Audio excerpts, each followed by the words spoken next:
We grew up in a small house where space was limited, so my elder sister and I had always shared a room. It wasn't unusual.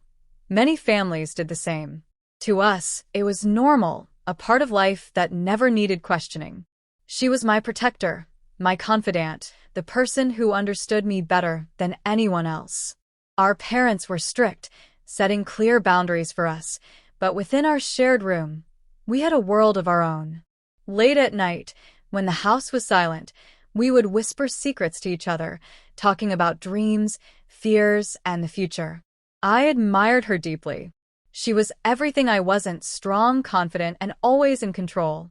Whenever I struggled, she reassured me, and whenever she was hurt, I could see the cracks in her armor, even if she never admitted it. Over the years, our bond strengthened, shaped by the challenges we faced together. School stress, family expectations, friendships that came and went. Through it all, she remained my anchor. I never once thought of our closeness as unusual. If anything, it gave me a sense of comfort, knowing there was someone who would always be there. But then, something changed. It wasn't immediate, more like a slow shift that neither of us acknowledged at first. The way she looked at me lingered just a second too long. The way our hands brushed felt different, even if it was accidental. Sometimes, in the middle of the night, I would wake up to find her already awake, staring at the ceiling, lost in thought. I ignored it. I convinced myself it was nothing. Maybe she was just stressed, or maybe I was imagining things. But then, there were moments I couldn't explain. A touch on my shoulder that sent a shiver down my spine. A conversation that drifted into silence, heavy with something unspoken. One night, during a thunderstorm, the power went out. The darkness made the room feel smaller, more intimate. She reached for my hand instinctively, seeking comfort, and I gave it without hesitation. It was normal. We had always been there for each other. But this time, when she didn't let go, something in the air shifted. I felt my heart race in a way it never had before. I wanted to pull away, to break the moment before it became something more. But I didn't. Instead, we sat there in silence, our hands still clasped together. It wasn't just comfort anymore. It was something else, something neither of us had the courage to name.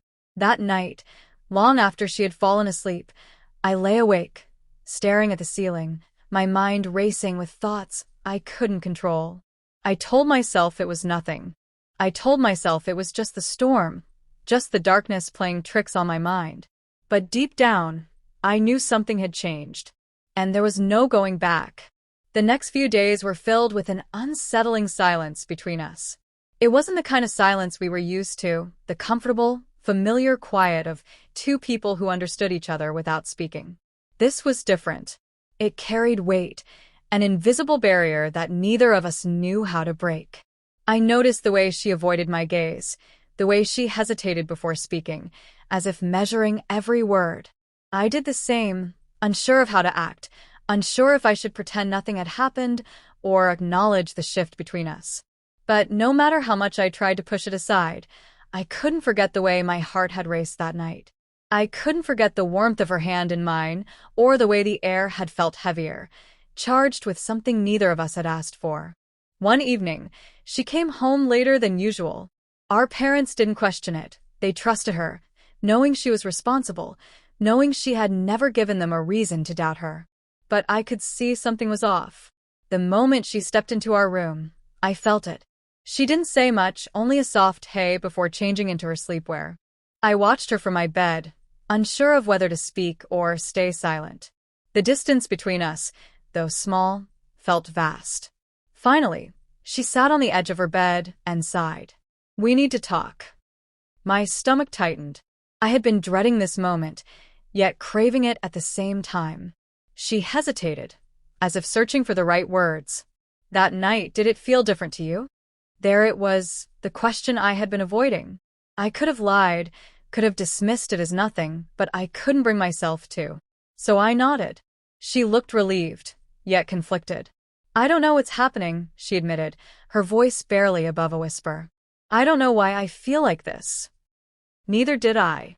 A part of me wanted to reassure her, to tell her it was just a passing phase, a trick of the mind. But another part of me, the part one was too afraid to face, wasn't so sure. She lay down, turning her back to me, and I did the same. The silence stretched between us, filled with unspoken thoughts, questions neither of us could answer. That night, I barely slept. I kept thinking about her words, about the way she had looked at me when she asked if it had felt different. And the truth was it had. The next morning, things seemed normal again. We followed our routine, acting as if nothing had changed. But beneath the surface, something was brewing. A week passed. We fell into a strange rhythm. Careful glances, brief touches that felt too intentional, too deliberate. The tension between us built, slow and steady, until it became impossible to ignore. And then, one night, it happened again.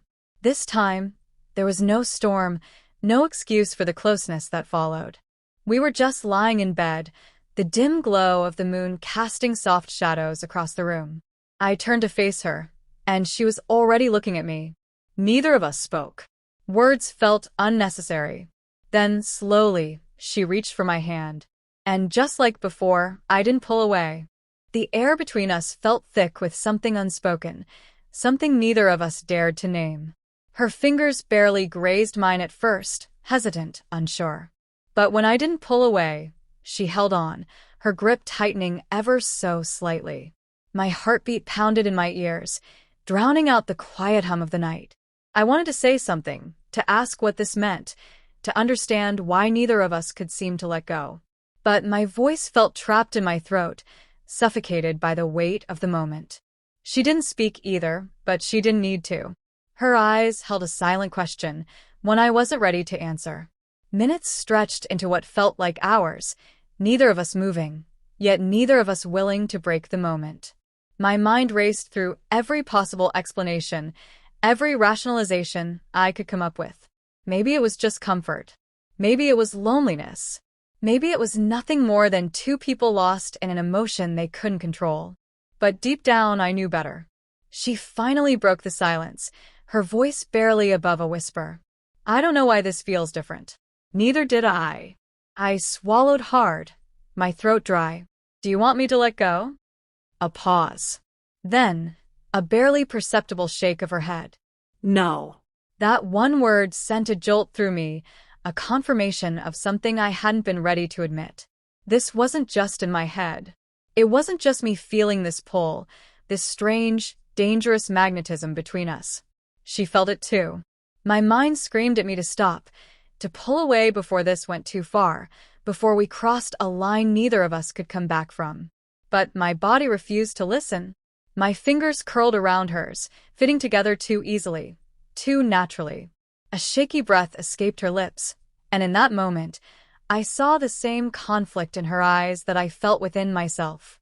The fear, the confusion, the undeniable pull of something we weren't supposed to feel. She looked away first, her hand slipping from mine as if the reality of what was happening had finally caught up to her. We can't, I nodded, even though I wasn't sure I believed it. But even as she turned away, even as she put space between us, I knew this wasn't over. This wasn't something we could just ignore, pretend never happened. The moment had planted a seed, and no matter how much we tried to deny it, something had already taken root. The following days were filled with an awkward distance neither of us knew how to navigate. We avoided being alone together for too long, avoided looking at each other for more than a few seconds.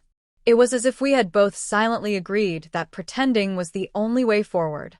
But pretending didn't change the way my heart clenched when she walked into the room.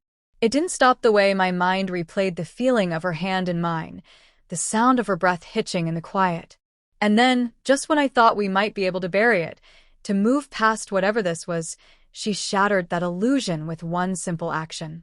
One night, as I lay in bed staring at the ceiling, lost in thoughts I couldn't escape, I felt the mattress shift beside me. She had moved closer. Not a word was spoken. No explanation given. And this time, when her fingers brushed against mine, she didn't hesitate. Her touch lingered for a second longer than necessary, a silent invitation neither of us could pretend to misunderstand. My breathing slowed, the weight of the moment pressing down on my chest. Every rational thought screamed at me to move, to put distance between us before we lost ourselves completely. But I didn't. She didn't either. The air felt charged, heavy with everything we weren't saying. She exhaled softly, her breath brushing against my skin. It sent a shiver down my spine, a reaction I wished I could control. My fingers twitched at my side, resisting the urge to reach for her. "We shouldn't," she murmured. I nodded because I knew she was right. But neither of us moved. The silence stretched, filled only by the quiet hum of the night outside. I could hear my own heartbeat pounding, could feel the unsteady rhythm of hers through the closeness between us.